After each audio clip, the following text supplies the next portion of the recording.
A1 Kannada news Haveri. ನಾನು ಬೇರೇಶ್ ಪೂಜಾರ್. ಇಂದು ವಾಣಿಜ್ಯ ನಗರಿ ರಾಣೆಬೆನ್ನೂರಿನ ಸಾರಿಗೆ ಇಲಾಖೆ ಕಚೇರಿಯಲ್ಲಿ ಪರಿಸರ ದಿನಾಚರಣೆ ಅಂಗವಾಗಿ ಗಿಡ ನೆಡುವ ಮೂಲಕ ಪರಿಸರ ರಕ್ಷಣೆ ನಮ್ಮೆಲ್ಲರ ಹೊಣೆ ಎಂಬ ಸಂದೇಶವನ್ನು ಸಾರಲಾಯಿತು. ಜೊತೆಯಲ್ಲಿ RTO ಕಚೇರಿಗೆ ಬರುವ ಸಾರ್ವಜನಿಕರಿಗೆ ಕುಡಿಯುವ ನೀರಿನ ಸೌಲಭ್ಯದ ಜೊತೆಯಲ್ಲಿ ಸುಸಜ್ಜಿತವಾದ ರಸ್ತೆ ನಿರ್ಮಾಣ ಮಾಡಿಕೊಡಬೇಕೆಂದು ಮಾನ್ಯ ಶಾಸಕರಿಗೆ ಮನವಿ ಮಾಡಲಾಯಿತು. ನಂತರ ಮಾಧ್ಯಮದೊಂದಿಗೆ ಮಾತನಾಡಿದ RTO ಅಧಿಕಾರಿಗಳು ಮತ್ತು ಸಾರ್ವಜನಿಕರು ಹೇಳಿದ್ದೇನು ವೀಕ್ಷಕರೇ, ಒಮ್ಮೆ ನೋಡಿಬಿಡಿ. ಪರಿಸರ ದಿನಾಚರಣೆ ಸಾರಿಗೆ ಇಲಾಖೆ ಕಚೇರಿಯಲ್ಲಿ ಗಿಡ ನೆಡುವ ಮೂಲಕ ಒಂದು ಪರಿಸರ ರಕ್ಷಣೆ ನಮ್ಮೆಲ್ಲರ ಹೊಣೆ ಅನ್ನೋ ಒಂದು ಸಂದೇಶವನ್ನು ಸಾರಿದ್ರಿ ಸರ್. ಇವತ್ತು ವಿಶ್ವ ಪರಿಸರ ದಿನಾಚರಣೆ ಜೂನ್ 5. ಈ ತನ್ನಿಮಿತ್ತವಾಗಿ ನಮ್ಮ ಕಚೇರಿಯಲ್ಲಿ ಇರುವಂಥ ಜಾಗದಲ್ಲಿ ನಾವು ಸಾಧಾರಣ 25ರಿಂದ 30 ಗಿಡಗಳನ್ನು ಹಾಕಿದ್ದೇವೆ. ಪರಿಸರ ನಮ್ಮೆಲ್ಲರ ಹೊಣೆ, ಅದರ ರಕ್ಷಣೆ ಮಾಡುವಂಥದ್ದು ನಮ್ಮೆಲ್ಲರ ಹೊಣೆ. ಮತ್ತು ಪರಿಸರ ಉಳಿದರೆ ಮಾತ್ರ ಜೀವಿ ಉಳಿಬಹುದು. ಆ ಮೂಲಕವಾಗಿ ಪ್ರಾಣಿಗಳಿಗೆ ಮತ್ತು ಪಕ್ಷಿಗಳಿಗೆ ಅನುಕೂಲವಾಗುವಂಥ ಹಣ್ಣಿನ ಗಿಡಗಳನ್ನು ನಾವು ಈ ದಿವಸ ಇಲ್ಲಿ ನಮ್ಮಲ್ಲಿ ಸಾಧಾರಣ 25ರಿಂದ 30 ಗಿಡಗಳನ್ನು ಹಾಕ್ತಾ ಇದ್ದೇವೆ. ಮತ್ತು ಈ ಮೂಲಕ ಎಲ್ಲ ಸತ್ಪ್ರಜೆಗಳು ಸಹಿತ ಇದನ್ನು ಅನುಸರಿಸಬೇಕು.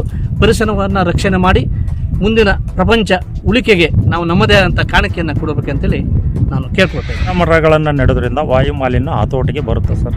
ಹೌದು, ವಾಯುಮಾಲಿನ್ಯ ನಿಯಂತ್ರಣ ಮಾಸಾಚರಣೆ ನಾವು ಪ್ರತಿ ವರ್ಷ ನವೆಂಬರ್ದಲ್ಲಿ ಆಚರಣೆ ಮಾಡ್ತೇವೆ.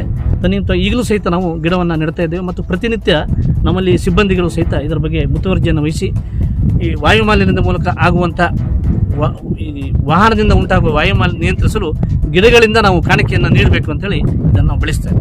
ಕಚೇರಿಯಲ್ಲಿ ಹೊಸದಾಗಿ ಪ್ರಾರಂಭ ಆಗಿರೋದು ಮಾರ್ಚ್ 20 ಪ್ರಾರಂಭ ಆಯಿತು. RTO ಕಚೇರಿ ಸುತ್ತಮುತ್ತಲು ಗಿಡಗಳನ್ನು ಹಾಕಿದ್ದೀವಿ. ಗಿಡಗಳನ್ನು ನೆಟ್ಟು ಗಿಡಗಳನ್ನು ಬೆಳೆಸಬೇಕು. ಈ ಗಿಡಗಳು ಬೆಳೆಸೋದ್ರಿಂದ ಪ್ರಾಣಿ ಪಕ್ಷಿಗಳು ಬದುಕಂತೇವೆ. ಆ್ಯಕ್ಚುಲಿ ಪಕ್ಷಿಗಳು ಮಾತ್ರ ಭಾಳ ಅವಕ್ಕೆ ಜೀವಿಸೋಕ್ಕೆ ಭಾಳ ಅನುಕೂಲ ಆಗ್ತಾಯಿದೆ ಪಕ್ಷಿಗಳಿಗೆ. ಇದರಿಂದ ನಾವು ಒಳ್ಳೆಯ ಗಾಳಿಯನ್ನು ಸೇವಿಸ್ಬೋದು. ಆಮೇಲೆ ಇದಕ್ಕೆ ನಾವು ಎಲ್ಲ ಸಿಬ್ಬಂದಿಗಳೆಲ್ಲ ಸೇರಿಬಿಟ್ಟು ನಾವು ಪ್ರತಿದಿನ ಅದಕ್ಕೆ ಸಾಯಂಕಾಲ ಮತ್ತು ಬೆಳಗ್ಗೆ ನೀರು ಉಣಿಸುವ ಕಾರ್ಯಕ್ರಮವನ್ನು ಮಾಡ್ತಾ ಇದ್ದೇವೆ. ಅವಕ್ಕೆ ಬೆಳಗ್ಗೆ ಸಾಯಂಕಾಲವೂ ನೀರು ಹಾಕ್ತಾ ಇದ್ದೀವಿ. ಅದಾದ ನಂತರ ಈ ಪರಿಸರ ಮಾಲಿನ್ಯದಿಂದ ಭಾಳ ಹೆಚ್ಚು ಅವಶ್ಯಕತೆ. ಮನುಷ್ಯನಿಗೆ ಆಕ್ಸಿಜನ್ ಭಾಳ ಮುಖ್ಯ. ಆದ್ದರಿಂದ ಈ ವಾತಾವರಣದಲ್ಲಿ ಒಳ್ಳೆಯ ಗಾಳಿ ಮತ್ತು ಬೆಳಕು ಭಾಳ ವ್ಯತಿರಿಕ್ತವಾಗಿ ಸಿಗ್ತಾ ಇದೆ ನಮಗೆ. ಇದರಿಂದ ನಮಗೆ ಅನುಕೂಲ ಆಗ್ತಾ ಇದೆ. ಪಬ್ಲಿಕಲ್ಲಿ ಏನು ಇಂಟ್ರೆಸ್ಟ್ ಅಂದರೆ ಎನ್ವೈರ್ಮೆಂಟ್ ಆಗಿ ಅಂದರೆ ಒಂದು ವೆಹಿಕಲ್ ತೊಗೊಂಡ್ರೆ ನಾವು ಅದರಿಂದ ವಾಯು ಮಾಲಿನ್ಯ ಮಾಡ್ತೀವಿ. ಅದರಿಂದ ಗಾಳಿ ಎಲ್ಲ ಅಶುದ್ಧತೆ ಆಗುತ್ತಲ್ಲ, ಅದಕ್ಕೆ ಸಲುವಾಗಿ ಅದನ್ನು ನಿಯಂತ್ರಣಕ್ಕೆ ತರಬೇಕಂದ್ರೆ ನಮ್ಮ ಒಂದು ವೆಹಿಕಲ್ ತೊಗೊಂಡ್ಮೇಲೆ 1-2 ಗಿಡ ನೆಟ್ಟರೆ ಅಲ್ಲಿಗೆ ಅದು ಎರಡು ಬ್ಯಾಲೆನ್ಸ್ ಆಗುತ್ತೆ ಅಂತ ನಮ್ಮ ಸಾರಿಗೆ ಇಲಾಖೆ ವತಿಯಿಂದ ಮನೆಗೆ ಗಿಡ ನೆಡಿ ಅನ್ನೋ ಒಂದು ಅಭಿಯಾನ ಏನಾರು ಮಾಡುವ ಉದ್ದೇಶ ಇದೆ ಸರ್ ಮುಂದೆ. ಅವರಿಗೆ ನಾವು ಇಲ್ಲಿಂದ ಹೇಳ್ತೀವಿ ಸರ್, ಮತ್ತು ಅದ್ರ ಬಗ್ಗೆ ಅರಿವು ಹೇಳ್ತಿದ್ದೀವಿ. ಬಟ್ ಅವರು ಫಾಲೋಅಪ್ ಮಾಡಿದ್ರೆ ಒಳ್ಳೇದಂತ ನಾವು ಹೇಳ್ತೀವಿ. ವಿಶ್ವ ಪರಿಸರ ದಿನ ತರಬೇತಿ ಶಾಲೆಯ ವತಿಯಿಂದನೂ ಸಹ ನಾವು ಈ ಕಾರ್ಯಕ್ರಮ ನಡೆಸ್ತಾ ಇದ್ದೀವಿ.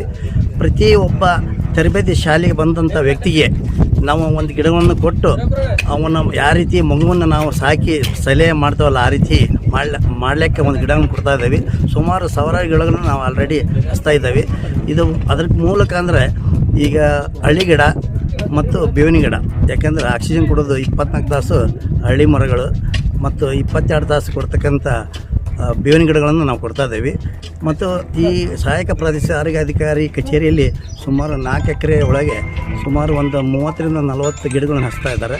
ಮತ್ತು ಪ್ರಾಣಿಗಳು ಬದುಕ್ತಾ ಇದ್ದವು. ಮತ್ತು ಮುಂದಿನ ದಿನಮಾನಗಳಲ್ಲಿ ಯಾಕೆ ಮನುಷ್ಯನಿಗೆ ಆಕ್ಸಿಜನ್ ಭಾಳ ಮುಖ್ಯ. ಆ ಆಕ್ಸಿಜನ್ ಮುಖ್ಯ ಅನ್ನೋಕ್ಕಿಂತ ಪಕ್ಷಿಗಳು ಈಗ ನಾಶ ಆಗ್ತಾ ಇದ್ದಾವೆ. ಅದಕ್ಕೋಸ್ಕರ ನಾವು ಗಿಡಗಳನ್ನು ಹಚ್ತಾ ಇದ್ದೇವೆ ಅಂತ ಈ ಮೂಲಕ ತಮ್ಮಲ್ಲಿ ಒಂದು ಸುಸಜ್ಜಿತವಾದ ರಸ್ತೆ ನಿರ್ಮಾಣ ಮಾಡಲಿಕ್ಕೆ ತಾವೇನಾದರೂ ಸಾರ್ವಜನಿಕರ ಪರವಾಗಿ ಸ್ಥಳೀಯ ಶಾಸಕರಿಗೆ ಸಂಬಂಧಪಟ್ಟಂಥ ಇಲಾಖೆ ಒತ್ತಾಯ ಮಾಡ್ತಾರೆ. ಹೌದು, ನಾನು ನಾಗರಿಕ ಹಿತರಕ್ಷಣಾ ಸಮಿತಿಯ ಅಧ್ಯಕ್ಷನಾಗಿ ಈಗಾಗಲೇ ನಾನು ಶಾಸಕರಿಗೆ ಮನವಿಯನ್ನು ಮಾಡ್ತಾ ಇದ್ದೀನಿ. ಕಾರಣ ಇಷ್ಟೇ, ಯಾಕೆಂದರೆ ಈ ರೋಡುಗಳು ಒಳಚರಂಡಿ ಇಲ್ಲ. ಯಾಕೆಂದರೆ 24/7 ಈ ಭಾಗದಲ್ಲಿ ಬಂದಿಲ್ಲ. ಅದನ್ನು ನಾನು ಆಲ್ರೆಡಿ ಶಾಸಕರಿಗೆ ಹೇಳಿದಾಗ ಶಾಸಕರು ಇಲ್ಲ, ನಾವು ಒಳಚರಂಡಿ ಮತ್ತು 24/7 ನೀರು ಬಂದಿನ ಮೇಲೆ ಈ ರಸ್ತೆಯನ್ನು ಮಾಡ್ತಾ ಇದ್ದೇವೆ ಮತ್ತು ಪೌರಾಯುಕ್ತರಿಗೆ ಸದ್ಯ ಮನವಿ ಮಾಡಿದ್ದೇವೆ. ಆಲ್ರೆಡಿ ಈ ಮೀಟಿಂಗ್ನೊಳಗೆ ನಾನು ಸುಮಾರು 70ರಿಂದ 80 ಲಕ್ಷ ರೂಪಾಯಿ ಸ್ಯಾಂಕ್ಷನ್ ಮಾಡಿ ಈಗ ರಸ್ತೆ ಮಾಡಲು ನಾನು ಮಾಡ್ತಾಯಿದ್ದೇನೆ ಅಂತ ಪೌರಾಯುಕ್ತರು ಹೇಳಿದ್ದಾರೆ. ಈ ಸದ್ಯದಲ್ಲೇ ಆಗ್ಬೋದು. ಕುಡಿಯುವ ನೀರಿನ ವ್ಯವಸ್ಥೆಗಾಗಿ ಈಗೆಲ್ಲ ಟ್ಯಾಂಕರ್ ಮೂಲಕ ನೀರನ್ನು ತರಿಸ್ಕೊಳ್ತಕ್ಕಂಥ ವ್ಯವಸ್ಥೆ ಇದೆ.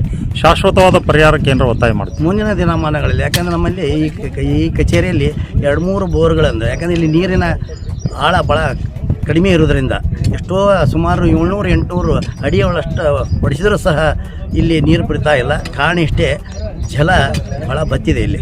ಯಾಕೆ ಕಾರಣ ಇಲ್ಲಿ ಕಲ್ಕಣಿ ಸುಮಾರು ಎಕರೆಗಳಲ್ಲಿ ಕಲ್ಕಣಿ ಇರೋದ್ರಿಂದ ನೀರಿನ ಅಭಾವ ಒಳ ಇರೋದ್ರಿಂದ ನಾವು ಈಗಾಗಲೇ ನಾವು ನಗರಸಭೆ ವತಿಯಿಂದ 2 ಟ್ಯಾಂಕರ್ಗಳನ್ನು ತರಿಸಿ ಅದರ ಸಾರ್ವಜನಿಕರಿಗೆ ನೀರಿನ ವ್ಯವಸ್ಥೆ ಮತ್ತು ಗಿಡಗಳಿಗೆ ನೀರಿನ ವ್ಯವಸ್ಥೆ ಮಾಡ್ತಾ ಇದ್ದೇವೆ ಮತ್ತು ಸಾರ್ವಜನಿಕರಿಂದ ಸಹಕಾರನೂ ಕೊಡ್ತಾ ಇದ್ದಾರೆ. ಮುಂದಿನ ಈಗ ಮಳೆಗಾಲ ಸ್ಟಾರ್ಟ್ ಆಗೋದ್ರಿಂದ ಬೋರ್ನಲ್ಲಿ ನೀರು ಬರ್ಬೋದು, ಅದರಿಂದ ನಾವು ಉಪಯೋಗ ಮಾಡ್ತೀವಿ. 24x7 ನೀರಿಗೆ ಏನಾದರೂ ಪೈಪ್ಲೈನ್ಗೆ ಒತ್ತಾಯ ಮಾಡ್ತೀರಿ ಸರ್? ಆಲ್ರೆಡಿ ನಾವು ಒತ್ತಾಯ ಮಾಡಿದ್ದೀವಿ. ಈಗಾಗಲೇ ಸೆಂಟ್ ಲಾರೆನ್ಸ್ ಮೇಡಮ್ ಆಲ್ರೆಡಿ ಅಲ್ಲಿ ಬಂದಿದೆ. ಇನ್ನು ಮುಂದೆ ಸುಮಾರು 1.5-2 ಕಿಲೋಮೀಟ್ರ್ ನಮ್ಮ ಆಫೀಸ್ ದೂರ ಇರೋದ್ರಿಂದ ಅಲ್ಲಿಗೆ ನಾವು ತರಲಿಕ್ಕೆ ನಾವು ಪ್ರಯತ್ನ ಮಾಡ್ತೀವಿ.